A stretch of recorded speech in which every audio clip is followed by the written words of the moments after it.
In 1990, a teenage girl from Oregon vanished without a trace, leaving her mom and dad without answers for over 2 decades.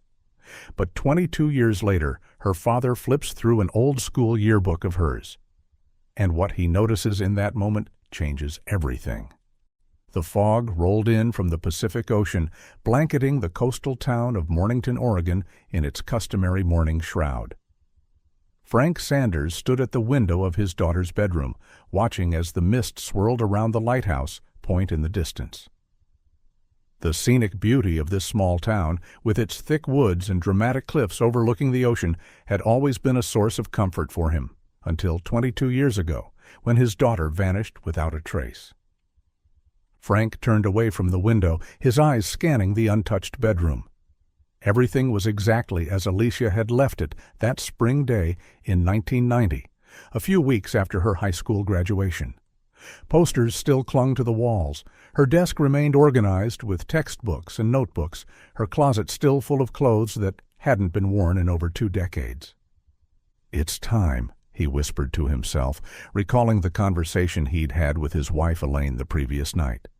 They had finally agreed that after 22 years, they needed to accept that Alicia was never coming back.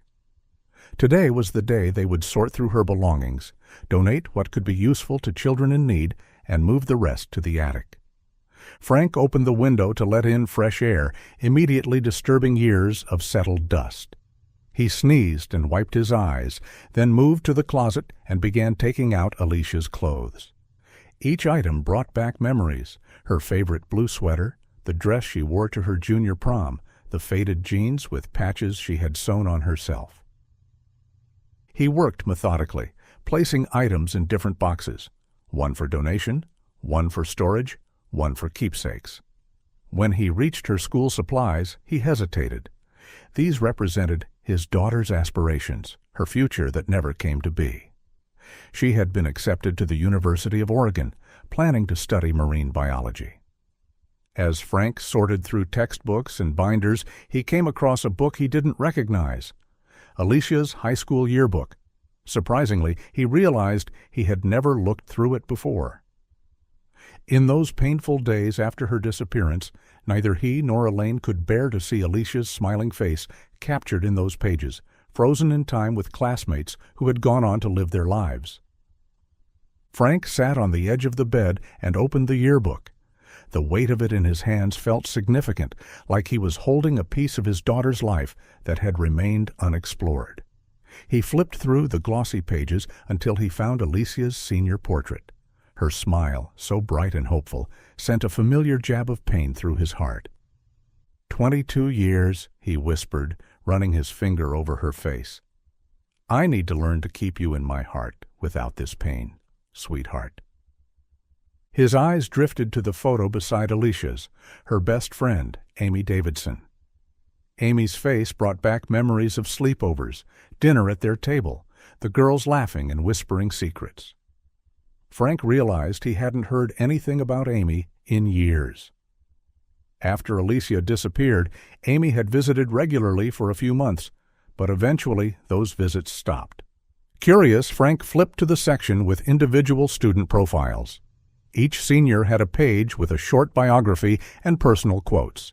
He found Alicia's page and read her words, written when she had her whole life ahead of her. "Thanks to Mom and Dad for always believing in me, to my teachers who pushed me to do better, and to my best friend Amy. Don't forget to return my book, The Secret Garden, Illustrated Classic Edition. You old grandma, love you forever." Frank chuckled, the sound caught between sweetness and bitterness. The light-hearted jab at Amy was so typical of their friendship. He turned the page to find Amy's profile, reading about her dreams and aspirations. Her biography spoke about drive, following dreams, and standing up for yourself. Frank's mind returned to the book Alicia had mentioned. The Secret Garden had been her favorite since childhood. She had collected different editions of it. Had Amy ever returned it? He couldn't recall seeing it among Alicia's things. Driven by curiosity, Frank began searching through the boxes of Alicia's books. The dust in the room made his eyes water and his nose run, so he decided to take the boxes to the living room where he could breathe more easily. In the living room, he methodically emptied the boxes, arranging books and magazines on the coffee table and floor. There were fantasy novels, science textbooks, nature magazines, but no illustrated edition of The Secret Garden. Frank wondered if Amy still had it after all these years. On a whim, he checked the back of the yearbook and found a section where students had written their contact information. Amy had scribbled her phone number with a note. "Call me anytime, BFF." Frank reached for his phone and dialed the number, not expecting it to still be in service after 22 years. As anticipated, the automated message informed him the number was no longer in use. Just then, the front door opened, and Elaine walked in carrying grocery bags from the farmer's market. She stopped abruptly, taking in the scene of books and magazines scattered across their living room. "Frank, what is all this?" Her voice was sharp with surprise and something deeper, pain. "I was just going through Alicia's things, like we planned," Frank explained, standing up. Elaine's face hardened. "We agreed to sort and store her things, not spread them all over the house. I thought we were finally moving forward, not dwelling in the past again." "I'm not dwelling, Elaine. I found her yearbook and was looking for something." What could possibly be so important? Elaine set her grocery bags on the kitchen counter, her movements stiff with anger. Frank showed her the yearbook, pointing to Alicia's note about the book. "She mentioned a book that Amy borrowed. I was curious if it was among her things." Elaine sighed heavily. "A book?" "Frank, it doesn't matter anymore. Alicia's books are just gathering dust. We shouldn't bother Amy with this. She's probably forgotten all about it, too." "Do you know where Amy is now?" Frank asked, changing the subject slightly. "Yes, I see her sometimes when I'm in town." "She lives in a camper these days," Elaine replied, beginning to unpack her groceries. "I thought maybe I'd visit her," Frank said tentatively. "Not just for the book, of course. It's been so long since we've seen her, and she was like family once." Elaine stopped what she was doing and turned to face him directly. "Frank, I can't do that today. I don't have anything against Amy, but I'm not prepared to see her right now. Last night, we agreed to clean up and let go of hope. Going to see Amy today feels like the opposite of that." She gestured to the mess in the living room. "I'll stay here and clean this up, get things ready for the attic like we planned. If you want to go, that's your choice." Frank nodded, understanding her reluctance. "It was a spontaneous idea. I'll go alone." Elaine gave him directions to where Amy usually parked her camper, but warned, "Don't push her too hard, Frank." Alicia's disappearance must have hit her hard, too. They were like sisters. Frank gathered the yearbook, his phone, wallet, and car keys. As he headed for the door, he glanced back at Elaine, who had already begun to neatly stack Alicia's books back into boxes.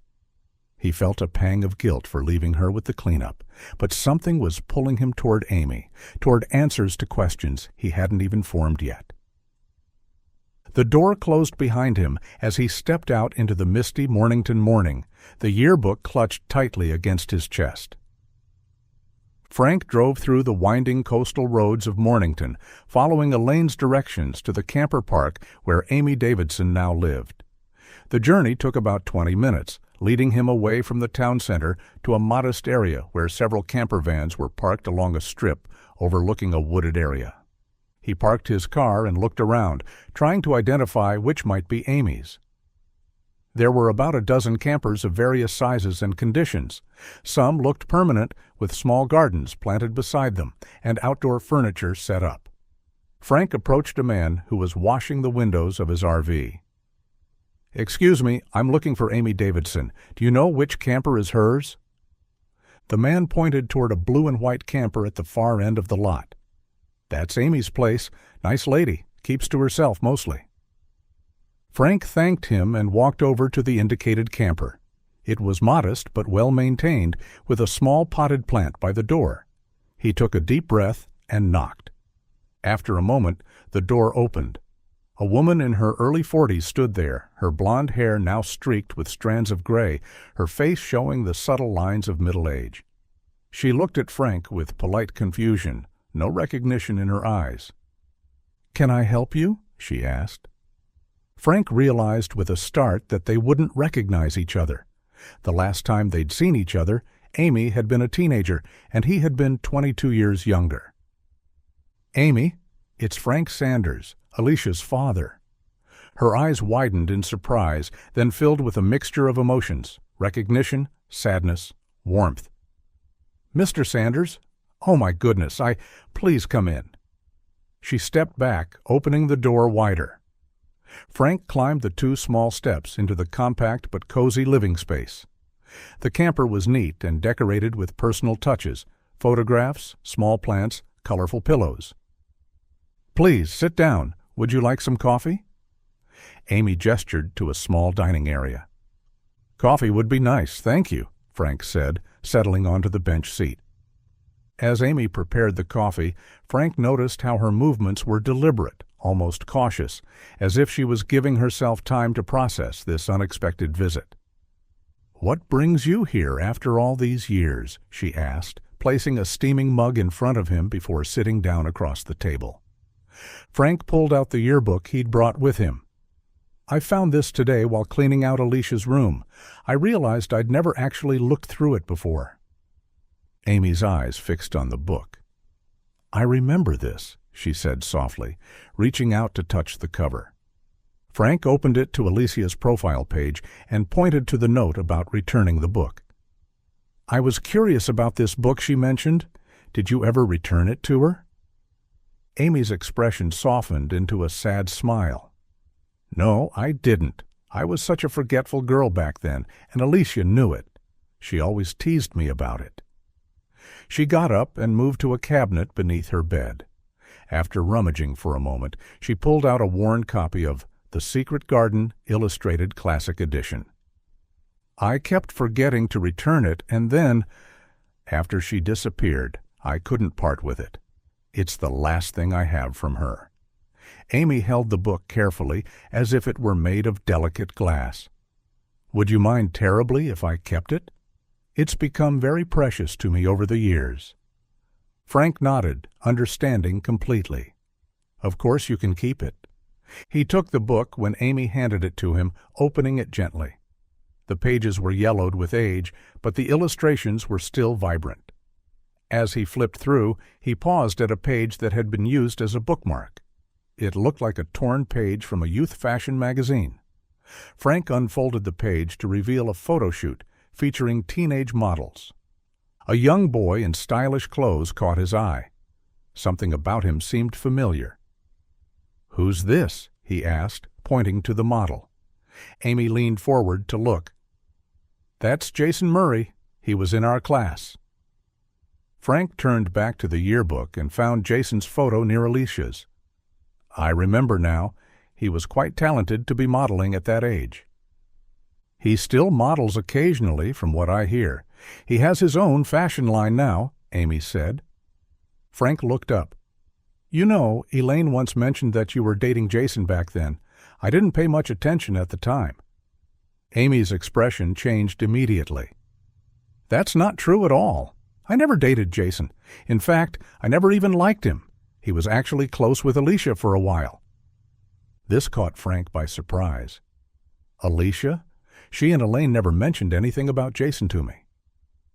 "It was during our junior year in grade 11, about a year before graduation," Amy explained. "Jason seemed to have a crush on Alicia for a few months, but it didn't last long. Once we realized what kind of person he really was, we both stayed away from him. Alicia never mentioned him again."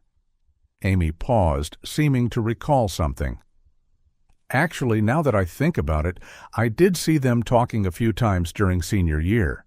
They seemed close, which was strange because we'd agreed he was bad news. Alicia even asked me some odd questions about him." "What kind of questions?" Frank asked, his interest piqued. "She asked if I thought someone like Jason just needed help to change, if maybe he wasn't as bad as we thought. She even asked me to drive past his house once because she wanted to see where he lived. I thought it was weird at the time, but Alicia always had such a soft heart. She wanted to see the good in everyone. Frank frowned. Did the police know about this when they investigated her disappearance? Yes, I told them, Amy confirmed. They questioned everyone in our class, including Jason. But by that time, Alicia was dating Brandon Knox. He was their main suspect at first. Frank nodded. I remember Brandon. He used to come to the house to pick her up. We were suspicious of him too, but he had a solid alibi for when she disappeared. Do you know what happened to Brandon? Frank asked. Last I heard, he left town not long after Alicia vanished. The scrutiny was too much for him, I think. Frank's mind was racing. And Jason? What about him? I'm not sure about any relationship between them, Amy said. Alicia rarely showed any interest in him other than those few curious questions. Frank glanced once more at Jason's photo in the magazine. Why would Alicia have used his page as a bookmark? And the fact that she'd been close to him without either Frank or Elaine knowing? That felt important. He brought it up to Amy, and she said, It was from Alicia's favorite magazine. I hated him so much that Alicia tore out the page with his face on it. She just folded it and said there was nothing better for it than to be used as a bookmark. Frank thought for a moment, then nodded. Do you know where Jason is now? He asked. Amy picked up her phone and scrolled through some messages. Actually, our high school alumni group just had a reunion last weekend at Jason's house. I didn't go, but they shared his address in the group chat. She showed Frank the message. Would you mind sending me that address? Frank asked, pulling out his phone. They exchanged numbers, and Amy forwarded him the information. Do you think Jason might be involved somehow? Amy asked hesitantly. I don't know, Frank admitted. But I'd like the police to know about his relationship with Alicia, however brief it was. The fact that neither Elaine nor I knew about it makes me curious. When Alicia started dating Brandon, it was completely open and transparent. Frank stood up, thanking Amy for her time and the information. As he prepared to leave, Amy touched his arm. Please tell Elaine I said hello, she said, and thank you for letting me keep the book. It means more to me than you know. Frank nodded, the yearbook tucked under his arm as he stepped back out into the afternoon light, his mind filled with new questions about his daughter's life and her disappearance. Frank sat in his car, the yearbook resting on the passenger seat beside him. His mind was racing with the new information Amy had shared. The revelation that Alicia had been close to Jason Murray, however briefly, was unsettling, not because of Jason himself, but because Frank and Elaine had never known about it. He took out his phone and dialed Detective Ron Keller, the officer who had been assigned to Alicia's case all those years ago. Frank knew the detective had retired now, but still lived in town. The call went to voicemail, not surprising for a Sunday afternoon. Frank stared at his phone, then at the address Amy had sent him. He should go home to Elaine. He knew that. He had promised her they would close this chapter of their lives today. But something about what Amy had said, and the bookmark kept gnawing at him. Alicia's curiosity about Jason's home, her questions about whether he could change. Just a quick drive-by, he muttered to himself, starting the car. Just to see where it is. 20 minutes later, Frank found himself in one of Mornington's more affluent neighborhoods. Large houses with manicured lawns lined the quiet streets, a stark contrast to the modest home where he and Elaine had raised Alicia. He located Jason's address, a sprawling two-story house with a circular driveway and professional landscaping. The property was significantly larger than the surrounding homes, speaking to Jason's success since high school. Frank parked his car across the street at a distance, observing the house. The front gate was open, and as he watched, a man emerged from the front door accompanied by a young woman. Even from this distance, Frank could recognize an older version of the boy from the yearbook. Jason Murray, now in his early 40s, still handsome, with the confidence of someone accustomed to success. Jason walked the woman to her car, kissed her cheek, and waved as she drove away. As he turned to go back inside, his gaze drifted across the street and landed on Frank's car. Frank realized too late that his car windows didn't have tinting, making him clearly visible. Jason's posture changed, becoming alert and suspicious. Frank decided there was no point in hiding now. He turned off the engine, got out of the car, and approached the gate. "Good afternoon," Frank called out, trying to sound casual. "Jason Murray, isn't it?" Jason didn't return the friendly greeting. "Who are you, and why are you watching my house?" he demanded, his tone instantly hostile. "Are you paparazzi? A reporter?" "I'm sorry, I didn't mean to intrude," Frank said, stopping at a respectful distance. "My name is Frank Sanders. I'm Alicia Sanders' father. She was in your graduating class and went missing 22 years ago." Jason's expression changed instantly, his eyes narrowing. "What do you want?" Frank was taken aback by the coldness of Jason's response. "I heard there was a class reunion here last weekend. I'm just trying to gather some information about my daughter. I was told you might have been close to her at one point." "Who told you that?" "Amy?" Jason's voice was sharp. "She didn't even come to the reunion." Frank tried to keep his tone calm. "I'm not looking for trouble, just some answers. It's been 22 years, and we still don't know what happened to Alicia." "Why are you asking me?" Jason replied defensively. "I was never even Alicia's boyfriend. I barely knew her and was never attracted to her. I told the police that back then, and I don't appreciate being questioned about it again." Frank was confused by the intensity of Jason's reaction. "I never suggested you were her boyfriend. I just heard you were close at one point." "If we ever talked at school, it was probably because I borrowed money or needed help with homework," Jason said dismissively. "I always returned what I borrowed. There was never a problem between us. I told the police everything back then." Despite his casual words, Frank noticed how Jason's body language had become increasingly tense. He was shifting his weight from foot to foot, his eyes darting around as if checking whether anyone else was watching. "I don't understand why you're suddenly showing up at my house asking these questions," Jason continued. "I have a reputation to maintain now. I don't want any reporter or the public seeing us together and spreading rumors." Before Frank could respond, Jason turned and strode back toward his house. "You should leave," he called over his shoulder. "I have nothing else to say about Alicia Sanders." Frank stood there, stunned by the encounter. Jason's reaction seemed disproportionate to his simple questions. Why would a successful businessman be so defensive about a brief high school friendship from over 2 decades ago? As Jason disappeared inside his house, Frank slowly walked back to his car.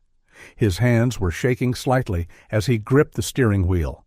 He felt foolish and ashamed for coming here, for pushing when Elaine had asked him to let go.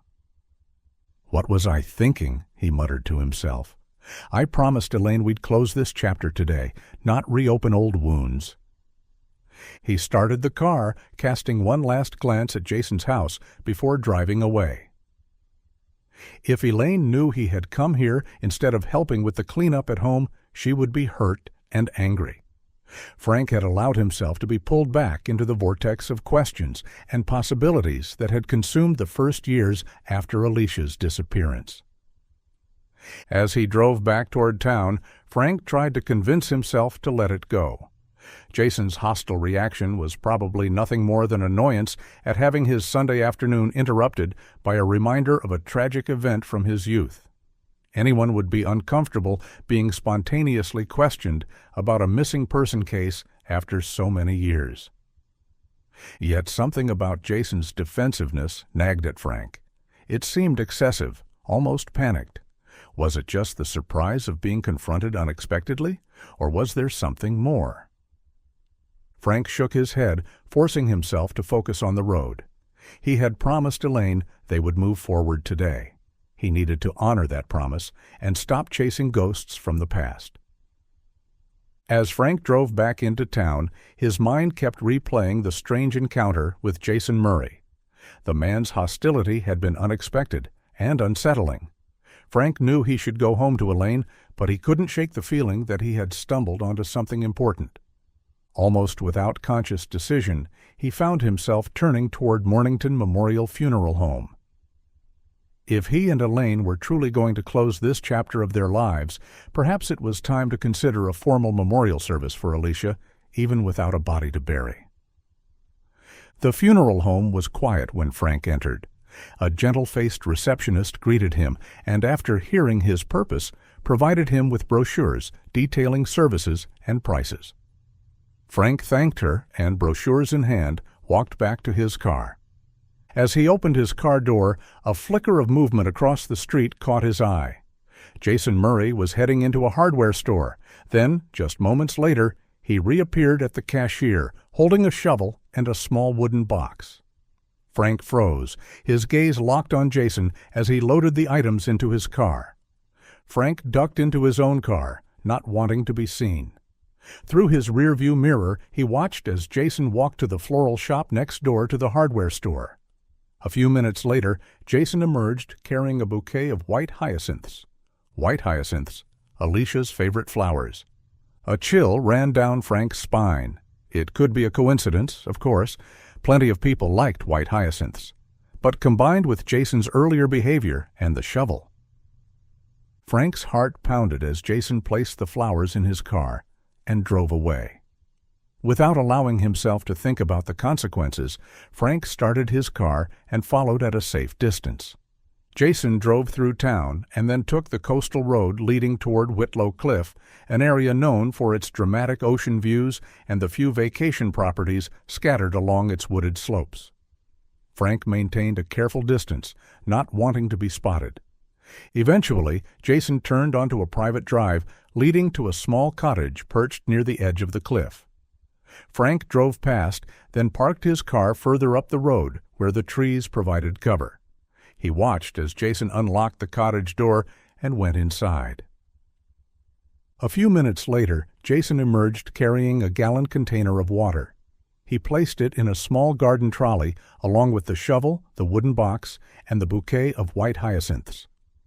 Jason began walking away from the cottage, following a narrow path that led toward the cliff's edge. Frank got out of his car and moved through the brush down the slope toward the cottage, staying hidden among the trees. A growing sense of urgency propelled him forward.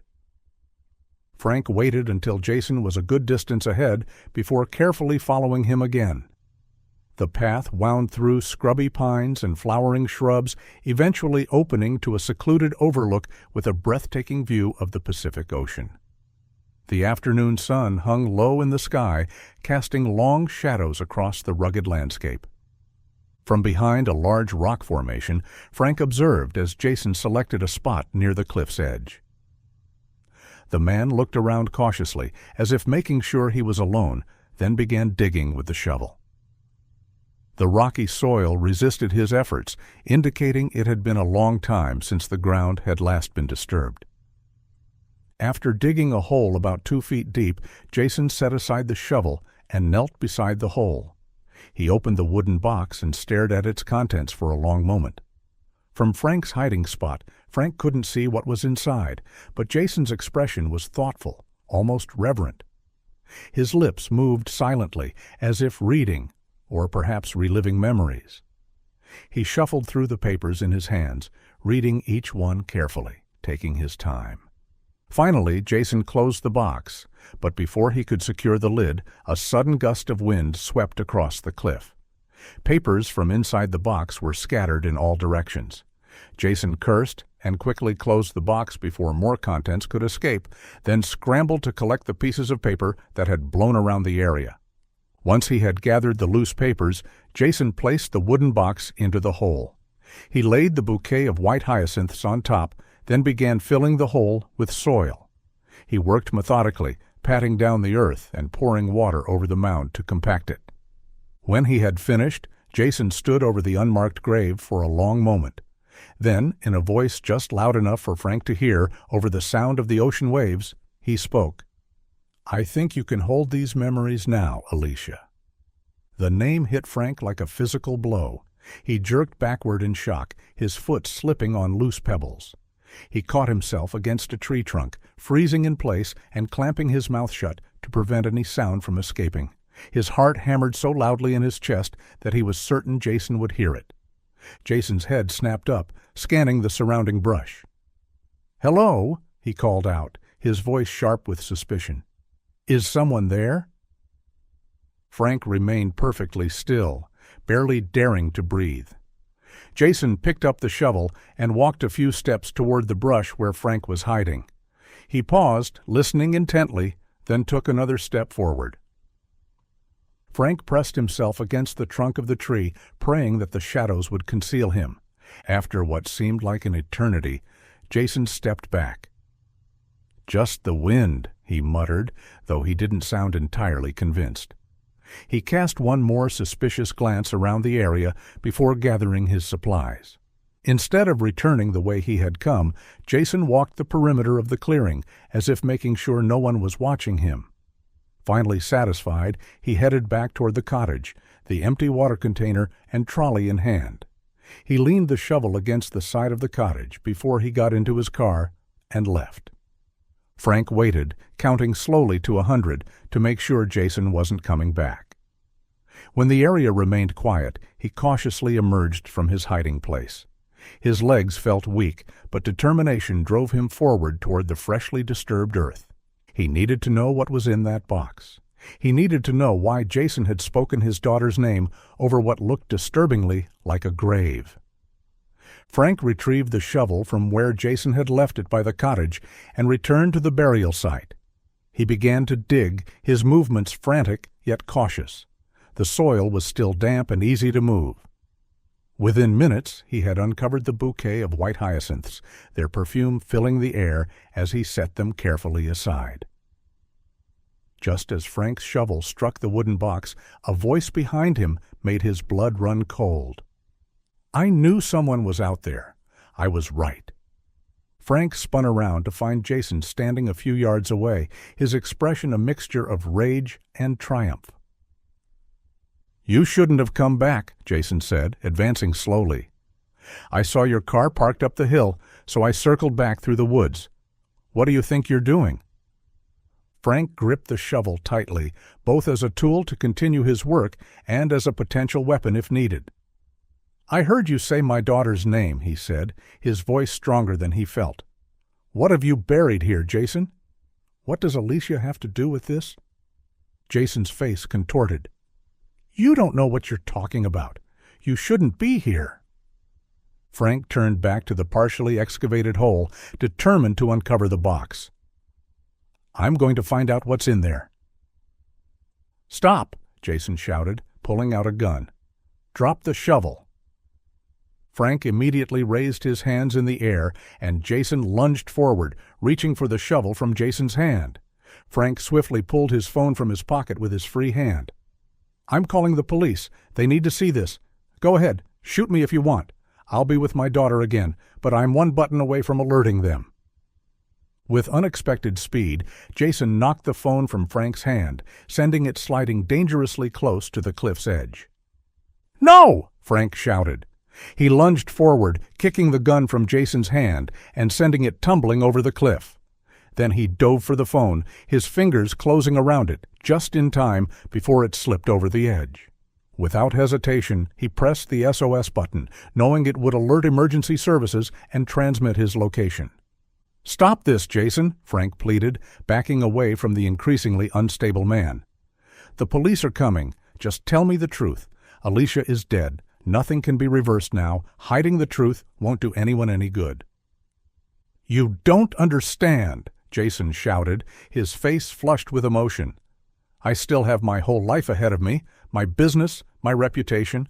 I can't let this ruin everything." "Did you kill my daughter?" Frank asked directly, his voice breaking. "If you loved her, why would you hurt her? She was my only child." Jason's expression contorted. "I never knew what I felt for her," he admitted, his voice strained. "She should have taken care of herself better, stayed away from me. And if you had loved your daughter, you would have protected her better." "What are you saying?" Frank asked, horrified. "You don't understand. You never knew her like I did. Jason said, his words tumbling out faster now. He gripped the shovel tightly, knuckles white. You didn't see the way she looked at me. She kept coming back, over and over. Then why didn't you say anything when she went missing? Frank demanded. Why bury all this out here like a grave? She betrayed me in the end, Jason spat, his eyes wild with an emotion Frank couldn't name. With a sudden movement, Jason lunged forward again, this time knocking Frank off balance with the shovel and seizing him by the throat. Frank, older and less physically strong, couldn't break free from Jason's grip. He gasped for air as the younger man's fingers tightened around his neck. Just as spots began to dance in front of Frank's eyes, the distant wail of police sirens cut through the air. Jason's grip loosened slightly as he looked toward the sound in panic. Multiple police cars raced up the private drive, their sirens piercing the coastal quiet.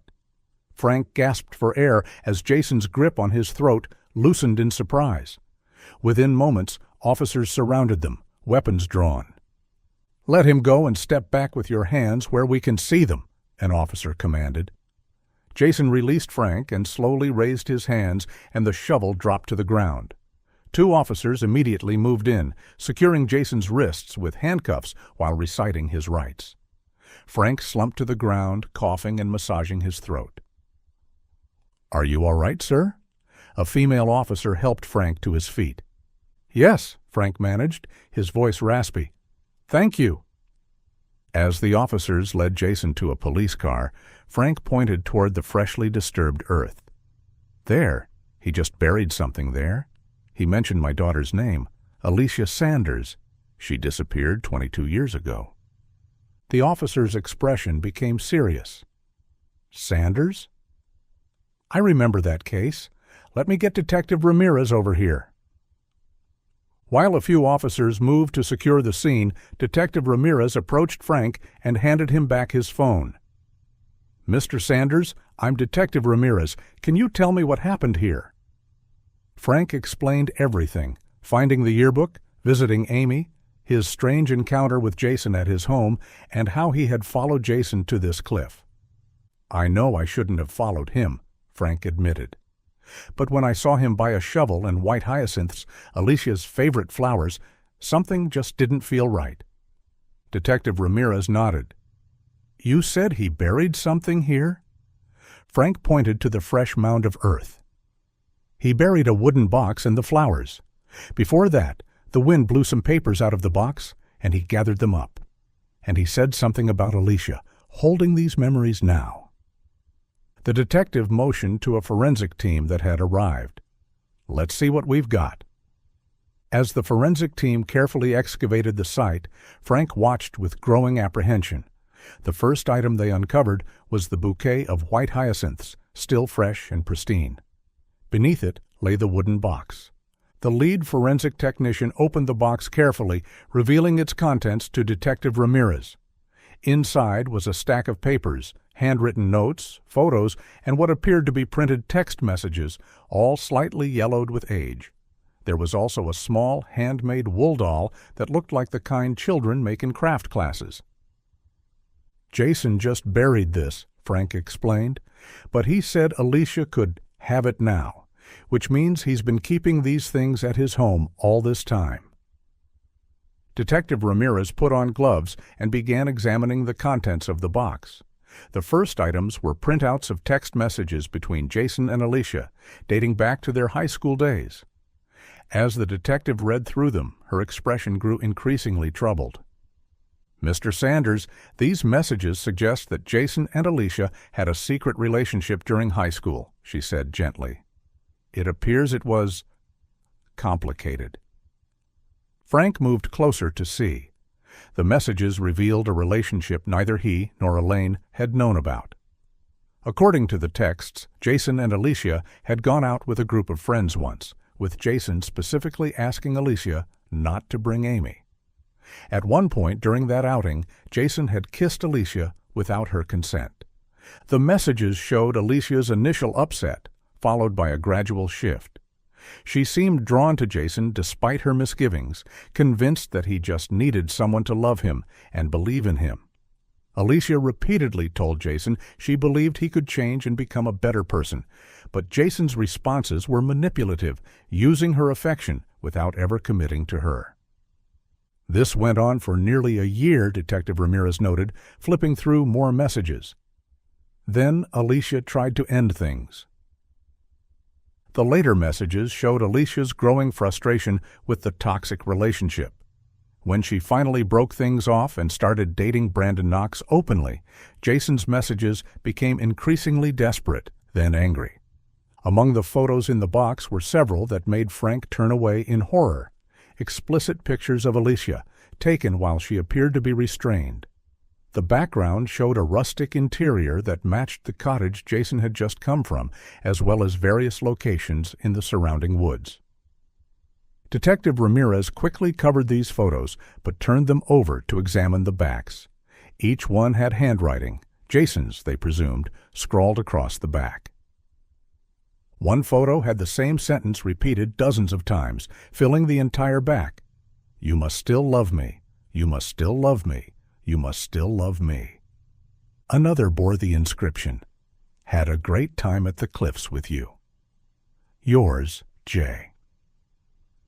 The most disturbing was on the back of a photo where Alicia's face showed clear fear. Here, Jason had written a rambling note about how he couldn't keep it together anymore, that people were searching for Alicia, and that she, referred to with a profanity, refused to talk things out with him. The note ended with an apology that he had to kill her, because otherwise they would find her and capture him, adding that she would always be in his heart, even without anyone knowing about their relationship. "We'll need to question Jason about the details of how he killed Alicia," Detective Ramirez said quietly to another officer. "He doesn't explicitly say in these notes." As they continued to examine the evidence, another team of officers who had been searching the surrounding area approached urgently. "Detective, we found something," one of them said, her voice grim. "About 15 feet from here, there's an area where the soil composition is different. We did a preliminary excavation, and we found bone fragments." Frank's legs gave way beneath him, and he sank to the ground. After 22 years of uncertainty and false hope, the awful truth was finally emerging. The forensic team expanded their search, carefully digging in the indicated area. As the afternoon wore on, they uncovered more and more of Alicia's remains. Detective Ramirez approached Frank, who had been sitting silently, watching the excavation. "Mr. Sanders, would you like us to call your wife? She should know about this." Frank nodded numbly. "Yes, and please contact Amy Davidson, too. She was Alicia's best friend. She deserves to know." As they waited for Elaine and Amy to arrive, the detective suggested Frank might want to wait at the station, but he refused. "No, I need to stay here," he said firmly. "They should see this, all of it, before anything is moved. We've waited 22 years for answers. I need to see this through to the end." When Elaine arrived an hour later, her face was pale with shock. She ran to Frank, and they clung to each other as Detective Ramirez gently explained what they had found. Amy arrived shortly after, her eyes red from crying during the drive over. The three of them stood together at the edge of the crime scene, united in grief as the full extent of what had happened to Alicia was revealed. Elaine turned to the detective, her voice shaking but determined. "We want to move her remains from here. She deserves a proper burial, somewhere peaceful, not this terrible place where he left her." "We'll arrange for that as soon as the forensic team completes their work," Detective Ramirez assured her. "It shouldn't be more than a day or two." Amy stepped closer to the bone evidence, tears streaming down her cheeks. Her voice broke as she whispered, "Why didn't you tell me, Alicia?" "We were best friends. I could have helped you. We used to talk about girls who fell for guys like Jason and laughed together. I don't understand." As the sun began to set over the Pacific, casting long shadows across the cliff, Frank, Elaine, and Amy stood vigil over Alicia's remains, finally found after 22 years of searching, waiting, and wondering. "She's coming home," Frank whispered, holding Elaine's hand tightly. "She's finally coming home." A week later, a small flotilla of boats gathered off the coast of Mornington, just below Whitlow Cliff. The day was unusually clear for the Oregon coast, with sunshine streaming down on the gentle waves of the Pacific Ocean. In the lead boat were Frank and Elaine Sanders, along with Amy Davidson, Detective Ron Keller, who had come out of retirement to offer his support, and Detective Ramirez, who had overseen the final resolution of Alicia's case. In the boats that followed were Alicia's former classmates, teachers, and the principal from Mornington High School. The news of Jason Murray's arrest and the discovery of Alicia's remains had spread quickly through the small coastal town, shaking a community that had never fully recovered from her disappearance 22 years earlier. Frank stood at the bow of the boat, a small urn in his hands. After careful consideration, he and Elaine had decided against a traditional cemetery burial. Instead, they chose to release Alicia's ashes into the ocean, freeing her spirit from the place where she had been confined for so long. "Today, we gather to finally say goodbye to Alicia Sanders," the minister began. "For 22 years, her family and friends have carried the weight of her absence, the pain of not knowing. Today, we lay that burden down and commit Alicia's remains to the sea, where she will never again be bound or restrained." Elaine stepped forward to stand beside Frank, her hand on his arm. "Alicia loved the ocean," she said, her voice carrying across the water to the other boats. "She was studying to become a marine biologist. She would have loved knowing that she'll become part of the sea she so adored." Frank opened the urn, and together with Elaine, they scattered Alicia's ashes into the water. White hyacinths followed, tossed from every boat, creating a floating garden on the surface of the ocean. Amy came forward, tears streaming down her face, and placed the worn copy of The Secret Garden on the waves. "Goodbye, my friend," she whispered.